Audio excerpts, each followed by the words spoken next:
दोस्तों नमस्कार। तीसरे टर्म की नरेंद्र मोदी सरकार गठन के पश्चात धीरे धीरे चलना शुरू कर चुकी है, लेकिन चंद्रबाबू नायडू तथा नीतीश कुमार की बैसाखियों पर टिकी इस सरकार के लिए हर आदमी एक ही सवाल पूछ रहा है, आखिर ये सरकार कितने दिन चलेगी। इसके पीछे असली वजह है चंद्रबाबू नायडू, नीतीश कुमार और अन्य सहयोगियों द्वारा अतीत में बीजेपी तथा नरेंद्र मोदी पर किए गए जबरदस्त और तीखे शाब्दिक हमले। बीजेपी और नरेंद्र मोदी भी इसमें पीछे नहीं रहे। इन्होंने भी चंद्रबाबू नायडू, नीतीश कुमार और अन्य सहयोगियों पर पूर्व में जबरदस्त तीखे शाब्दिक हमले किए हैं। अगर इन्हें याद कर लें तो इनका सत्ता में साथ आना तो दूर, साथ बैठना भी मुश्किल है। आज की वीडियो में मैं आपको मोदी सरकार के कुछ खास सहयोगियों के पूर्व में आपस में एक दूसरे पर दिए गए वो बयान बताऊंगा, जिससे आप सत्ता के चरित्र को समझते हुए खुद ये तय कर पाएंगे कि ये सरकार आखिर कितने दिन चल पाएगी। सबसे पहले बात करते हैं मोदी सरकार के सबसे बड़े सहयोगी दल टीडीपी की, जिसके सर्वे सर्वा है आंध्र प्रदेश के मुख्यमंत्री चंद्रबाबू नायडू। टीडीपी के 16 सांसद हैं और बिना टीडीपी के मोदी सरकार 6 सेकंड भी नहीं चल सकती। अब जरा सुनिए अतीत में चंद्रबाबू नायडू ने नरेंद्र मोदी के लिए क्या क्या कहा है। अप्रैल 2019 में चंद्रबाबू नायडू ने नरेंद्र मोदी को हार्डकोर आतंकवादी बता दिया था। नरेंद्र मोदी हार्डकोर आतंकवादी हैं। मैं पहला आदमी था जिसने 2002 के गुजरात दंगों के बाद उनका इस्तीफा मांगा था। ज्यादातर देशों ने उन पर बैन लगा दिया था। अब पीएम बनने के बाद वो फिर अल्पसंख्यकों को टारगेट कर रहे हैं। आपको याद होगा कि फरवरी 2019 में पुलवामा अटैक हुआ था। दरअसल पुलवामा अटैक के बाद राष्ट्रीय सुरक्षा को खतरे में बताते हुए चंद्रबाबू नायडू ने नरेंद्र मोदी सरकार पर जबरदस्त हमला बोलते हुए कहा था कि सत्ताधारी पार्टी की अक्षमता के कारण राष्ट्रीय सुरक्षा खतरे में है। बीजेपी नेता अपनी हरकतों से देश को नीचा दिखा रहे हैं। फरवरी 2019 में ही चंद्रबाबू नायडू यहां तक कह चुके हैं कि सभी नेता नरेंद्र मोदी से बेहतर है। वर्तमान प्रधानमंत्री और एनडीए सरकार देश को विभाजित कर रहे हैं। वे लोगों के बीच नफरत का अभियान चला रहे हैं। He is dividing the nation. He is doing injustice. He is in all leaders are better than Narendra Modi. All leaders. 2019 में ही चंद्रबाबू नायडू के बहनोई एन बालकृष्ण, जो टीडीपी विधायक भी थे, उन्होंने मोदी को गद्दार और नमक हराम कहते हुए कहा कि सिर्फ आंध्र नहीं, पूरा भारत आपके खिलाफ है। अब समय आ गया है जब वे आपको मारेंगे और खदेड़ देंगे। मई 2019 में चंद्रबाबू नायडू ने नरेंद्र मोदी को फ्रस्ट्रेटेड यानी हताश बताते हुए कहा कि उन्होंने प्रधानमंत्री पद की गरिमा गिरा दी है। मार्च 2018 में चंद्रबाबू नायडू प्रधानमंत्री कार्यालय पर साजिश का आरोप लगाते हुए टीडीपी को कमजोर करने जैसे गंभीर आरोप भी लगा चुके हैं। नरेंद्र मोदी ने भी चंद्रबाबू नायडू पर शाब्दिक हमले करने में कोई कमी नहीं छोड़ी। जरा सुनिए कि नरेंद्र मोदी चंद्रबाबू नायडू के लिए अतीत में क्या क्या कहते रहे हैं। फरवरी 2019 में नरेंद्र मोदी चंद्रबाबू नायडू पर पीठ पर छुरा भोंकने में माहिर होने जैसे गंभीर आरोप लगा चुके हैं। मैं हैरान हूँ, आखिर चंद्रबाबू नायडू को हो क्या गया है। वो बार बार याद दिलाते हैं कि वो मुझसे सीनियर हैं। इसमें क्या विवाद है? आप सीनियर हैं दल बदलने में, आप सीनियर हैं अपने खुद के ससुर की पीठ में छुरा भोंकने में। अप्रैल 2019 में नरेंद्र मोदी ने चंद्रबाबू नायडू की तुलना बाहुबली फिल्म के विलेन भल्लाल देव से करते हुए कहा कि यू टर्न बाबू की स्थिति बाहुबली फिल्म के भल्लाल देव जैसी हो गई है। सत्ता अपने पास रखने के लिए वह कोई भी कसर नहीं छोड़ रहे हैं और इसके लिए नित नए नए खेल खेल रहे हैं। यहां पर आपको यह भी याद रखना चाहिए कि 25 वर्ष पहले इसी टीडीपी की वजह से अटल बिहारी वाजपेयी की सरकार गिर गई थी और बीजेपी आज भी इसे भूली नहीं होगी। अब बात करते हैं मोदी सरकार के दूसरे सबसे बड़े सहयोगी जेडीयू की, जिसके मुखिया हैं बिहार के मुख्यमंत्री नीतीश कुमार। जेडीयू के 12 सांसद हैं और इनके बिना नरेंद्र मोदी 12 सेकंड भी अपनी सरकार नहीं चला सकते। जिस बीजेपी और नरेंद्र मोदी सरकार को आज नीतीश कुमार अपनी बैसाखियों पर ढो रहे हैं, सुनिए जरा पूर्व में उसी बीजेपी और नरेंद्र मोदी के लिए नीतीश कुमार और उनके सहयोगी क्या क्या कहते रहे हैं। ठीक चंद्रबाबू नायडू की तरह नवंबर 2013 में नीतीश कुमार सरकार के कृषि मंत्री नरेंद्र सिंह ने तब के गुजरात के मुख्यमंत्री रहे नरेंद्र मोदी को भारत का सबसे बड़ा आतंकवादी बता दिया था। आपको याद होगा कि 2015 में नरेंद्र मोदी ने बिहार के डीएनए पर एक बयान दिया था, जिसके बाद जमकर हंगामा मच गया था। तब यही नीतीश कुमार, जिनकी बैसाखी पर आज नरेंद्र मोदी सरकार चल रही है, उन्होंने कहा था ये पूरे बिहार की जनता का अपमान है। नीतीश कुमार ने उस बयान के बाद बाकायदा प्रधानमंत्री नरेंद्र मोदी को खुला खत लिखा, जिसमें कहा कि उनके बयान से बिहार के लोगों की भावना को ठेस पहुंची है। इसके बाद नीतीश कुमार ने नरेंद्र मोदी के खिलाफ शब्द वापसी अभियान छेड़ने की घोषणा कर दी थी। नीतीश कुमार यही नहीं रुके, बल्कि 50 लाख बिहारियों का डीएनए नरेंद्र मोदी को भेजने का ऐलान कर दिया, जिससे मोदी जान सके कि क्या बिहार का डीएनए खराब है। इसके बाद बाकायदा बिहार के लोगों के डीएनए इकट्ठा करने का अभियान छेड़ दिया गया। बिहार के गर्दनी बाग में धरना दिया गया, जिसमें लोगों के डीएनए इकट्ठे करने का इंतजाम किया गया। संभवतः यह इतिहास का पहला धरना था जिसमें एक ओर नरेंद्र मोदी के खिलाफ भाषण चल रहे थे और दूसरी ओर डीएनए जांच के लिए सैंपल जमा करने की प्रक्रिया भी चल रही थी। नेता कार्यकर्ता डीएनए सैंपल के तौर पर एक दूसरे के बाल और नाखून काटने और कटवाने में जुटे हुए थे। जनवरी 2023 में नीतीश कुमार ने घोषणा कर दी कि मर जाना कबूल है, लेकिन बीजेपी के साथ नहीं जाएंगे। हम लोग तो सवाल ही नहीं पैदा होता है, मर जाना कबूल है, उनके साथ जाना हमको कभी कबूल नहीं है, ये अच्छी तरह जान लीजिए। ये तो वो बयान थे जो नीतीश कुमार ने नरेंद्र मोदी के लिए दिए थे। अब आप ये भी जानना चाहेंगे कि पूर्व में नरेंद्र मोदी और भाजपा के नीतीश कुमार के लिए क्या विचार थे और उन्होंने नीतीश कुमार के लिए क्या क्या कहा था। नवंबर 2023 में नरेंद्र मोदी ने जीतन राम मांझी के मुद्दे पर यह कहते हुए नीतीश कुमार पर गंभीर आरोप जड़ दिया कि दलितों का अपमान करना बिहार के सीएम की आदत है। आपको याद होगा कि नीतीश कुमार ने नवंबर 2023 में महिलाओं को लेकर बिहार विधानसभा में एक बयान दिया था। उस बयान पर नरेंद्र मोदी ने नीतीश कुमार के लिए बेशर्म व्यक्ति जैसे शब्द का उपयोग किया और यहां तक कह दिया कि शर्म नहीं आती, दुनिया में बेइज्जती करवा रहे हो, कितना नीचे गिरोगे। बीजेपी के सांसद मनोज तिवारी ने उसी बयान पर यह कहते हुए जबरदस्त हमला बोला कि ऐसा लगता है कि नीतीश जी आजकल गंदी फिल्में देख रहे हैं।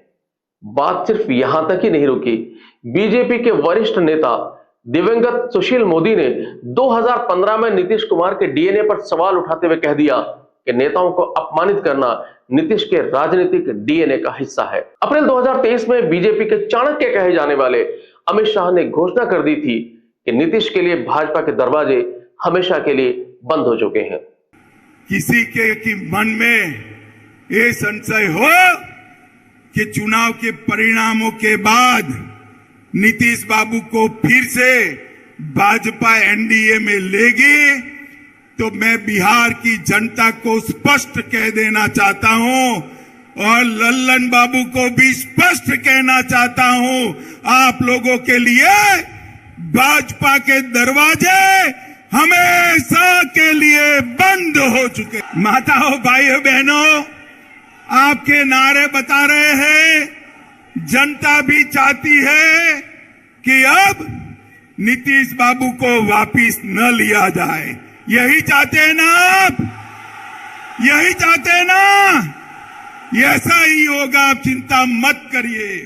ये जातिवाद का जहर घोलने वाले नीतीश बाबू और जंगल राज के प्रणेता लालू प्रसाद अब ये दोनों के साथ भारतीय जनता पार्टी कभी राजनीतिक सफर नहीं तय कर सकती। बीजेपी के वरिष्ठ नेता रहे स्वर्गीय सुशील मोदी ने तो यहां तक कह दिया था कि हमें नीतीश कुमार की आवश्यकता नहीं है। नीतीश कुमार के पास बचा क्या है? उनके पास कोई वोट तो बचा नहीं। गठबंधन उससे होता है जिसके पास ताकत होती है। जनता दल के साथ भविष्य में कोई समझौता नहीं होगा। बीजेपी ने बार बार ये स्पष्ट कर दिया है कि अब जनता दल के साथ भविष्य में कोई गठबंधन नहीं होगा, कोई संबंध नहीं होगा। बीजेपी को कोई भ्रम नहीं है, हमको नीतीश कुमार की आवश्यकता भी नहीं है, क्योंकि अब नीतीश कुमार में बचा क्या है? उनके पास कोई वोट तो बचा नहीं कि वो वोट हमको दिलवा सके। और देखिए, गठबंधन होता है जिसमें ताकत होती है, तो जब नीतीश कुमार के पास कोई वोट नहीं बचा और पिछले विधानसभा चुनाव में 44 सीटों पर सिमट गए, तो उनके साथ हम क्यों समझौता करेंगे? मोदी सरकार की एक और प्रमुख सहयोगी पार्टी एलजेपी-आर यानी लोक जनशक्ति पार्टी, जिसके प्रमुख हैं स्वर्गीय रामविलास पासवान के पुत्र चिराग पासवान, जिनके पास कुल जमा 5 सांसद हैं। जरा आप भी सुनिए कि मोदी सरकार के सहयोगी चिराग पासवान एनडीए के अपने दूसरे सहयोगी नीतीश कुमार के लिए पूर्व में क्या क्या कहते रहे हैं। अक्टूबर 2022 में चिराग पासवान ने घोषणा कर दी थी कि जिस गठबंधन में नीतीश कुमार होंगे उससे वो गठबंधन नहीं करेंगे। अक्टूबर 2020 में चिराग पासवान ने बीजेपी के राष्ट्रीय अध्यक्ष जेपी नड्डा को एक चिट्ठी लिखी, जिसमें उन्होंने नीतीश कुमार पर अपने पिता और पार्टी के संस्थापक रामविलास पासवान के अपमान का आरोप लगाया और कहा कि जेडीयू के नेताओं ने उन्हें दलाल और कालिदास कहा है। बात यहीं तक नहीं रुकी, बल्कि चिराग पासवान ने मार्च 2023 में बिहार की बिगड़ती स्थिति का हवाला देकर राष्ट्रपति शासन की मांग कर डाली कि केंद्र सरकार स्वतः संज्ञान ले कि बिहार में जो ये अराजक परिस्थिति उत्पन्न होती जा रही है, शराबबंदी कानून की धज्जियां उड़ने को लेकर हो या हत्या को लेकर हो या बढ़ते अपराध को लेकर हो, जरूरत है कि भैया बिहार में अब राष्ट्रपति शासन लागू कर देना चाहिए। बिहार हमारे मुख्यमंत्री नीतीश कुमार जी से अब संभलने वाला नहीं। चिराग पासवान के नीतीश कुमार पर हमले यही नहीं रुके, बल्कि अक्टूबर 2020 में उन्होंने बिहार में भ्रष्टाचार का हवाला देकर नीतीश कुमार को जेल भेजने जैसी धमकी भी दे डाली। सात निश्चय में जितना भ्रष्टाचार हुआ है, जो घोटाला हुआ है, भले वो किसी अधिकारी ने किया हो या मुख्यमंत्री ने स्वयं किया हो, लोजपा की सरकार बनते ही जांच करवाई जाएगी और सबको जेल भेजा। नवंबर 2023 में चिराग पासवान ने नीतीश कुमार पर बड़ा हमला बोलते हुए नीतीश कुमार को दिमागी रूप से कमजोर मुख्यमंत्री बताते हुए उन्हें इलाज की जरूरत है जैसा बयान दे दिए। समय का खेल देखिए दोस्तों, नीतीश कुमार एनडीए के साथी बने, चिराग पासवान भी उसी गठबंधन के साथी बने और नीतीश कुमार पर जमकर गरियाने वाले चिराग पासवान आज उसी मोदी मंत्रिमंडल में है जो जेडीयू और नीतीश कुमार के बैसाखियों पर जिंदा है।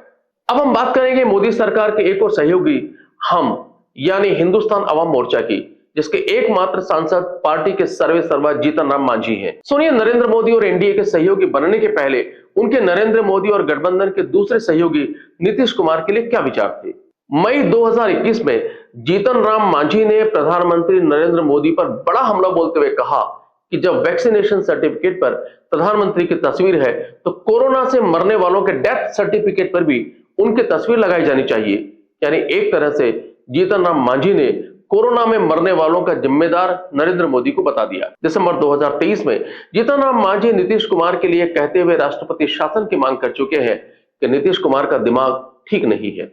नवंबर 2023 में तो मांझी नीतीश कुमार पर दलितों के अपमान का आरोप लगाते हुए नीतीश कुमार के इस्तीफे की मांग को लेकर बाकायदा धरने तक पर बैठ चुके हैं। अब सत्ता का एक अद्भुत चरित्र देखिए। अपने आप को भगवान राम के सबसे बड़ी भक्त कहने वाली भाजपा और नरेंद्र मोदी ने जिन जीतन राम मांझी को गले लगाया, उन जीतन राम मांझी का भगवान श्री राम और रामायण के बारे में क्या विचार है। रामायण को काल्पनिक बताते हुए जीतन राम मांझी कहते हैं कि राम से ज्यादा कर्मठ तो रावण थे, रावण राम से कहीं ज्यादा बेहतर थे। मैं राम को नहीं मानता, राम कोई भगवान नहीं थे, रामचरितमानस को मत मानो, इसमें कचरा भरा है। सत्ता का अद्भुत खेल देखिए दोस्तों। कल तक जो टीडीपी नेता और चंद्रबाबू नायडू नरेंद्र मोदी को आतंकवादी, गद्दार और नमक हराम बताते थे, आज वही टीडीपी और चंद्रबाबू नायडू मोदी सरकार के खिवैया है। जो नरेंद्र मोदी कल तक चंद्रबाबू नायडू को पीठ में छुरा भोंकने वाला और भल्लाल देव जैसा खलनायक बता रहे थे, आज वही नरेंद्र मोदी चंद्रबाबू नायडू को बगल में बैठाकर नायक घोषित कर रहे हैं। कल तक जो नीतीश कुमार मोदी के बयान को बिहारियों के लिए अपमान बता रहे थे, मर जाएंगे लेकिन बीजेपी के साथ नहीं जाएंगे जैसी कसमें खा रहे थे, आज उसी नरेंद्र मोदी और बीजेपी के साथ सत्ता की मलाई चाट रहे हैं। वो भाजपा और नरेंद्र मोदी जो कल तक नीतीश कुमार को बेशर्म, गंदी फिल्में देखने वाला पलटू बाबू कहते हुए उद्घोष कर रहे थे कि नीतीश कुमार के लिए बीजेपी के दरवाजे हमेशा के लिए बंद हो चुके हैं, आज दरवाजा खोलकर उसी नीतीश कुमार के लिए रेड कार्पेट बिछा रहे हैं। वो चिराग पासवान जो नीतीश को भ्रष्टाचारी बताकर जेल में डालने, रामविलास पासवान का अपमान करने और बिहार में राष्ट्रपति शासन लगाने की मांग कर रहे थे, आज उन्हीं नीतीश कुमार के साथ सत्ता के झूले में झूल रहे हैं। वो जीतन राम मांझी जो राम को काल्पनिक बताकर रावण की गुण गाथा गा रहे थे, रामचरितमानस को बकवास बता रहे थे, नीतीश के दिमाग ठीक नहीं होने की बात कर रहे थे, आज वही जीतन राम मांझी उसी नीतीश कुमार की बैसाखियों पर टिकी और राम भक्त होने का ढोल पीटने वाली मोदी सरकार के साथ सत्ता का सुख भोग रहे हैं। ऊपर दिए बयानों को सुनने के बाद इतनी सारी विसंगतियों से भरी हुई, अतीत में एक दूसरे पर विष भरे तीर छोड़ चुके नेताओं से भरी हुई मोदी सरकार कब तक चलेगी या फिर गिरेगी या गिरा दी जाएगी, ये बात आप खुद समझ भी सकते हैं, सोच भी सकते हैं और कल्पना भी कर सकते हैं। अंत में आपसे गुजारिश, वीडियो को लाइक करें, सब्सक्राइब करें, अपने राजनीतिक मित्रों को शेयर करें और कमेंट बॉक्स में जरूर लिखें कि वीडियो आपको कैसा लगा। फिलहाल इस वीडियो में इतना ही, अगले वीडियो में फिर आपसे मुलाकात होगी। तब तक के लिए मुझे दीजिए इजाजत। नमस्कार।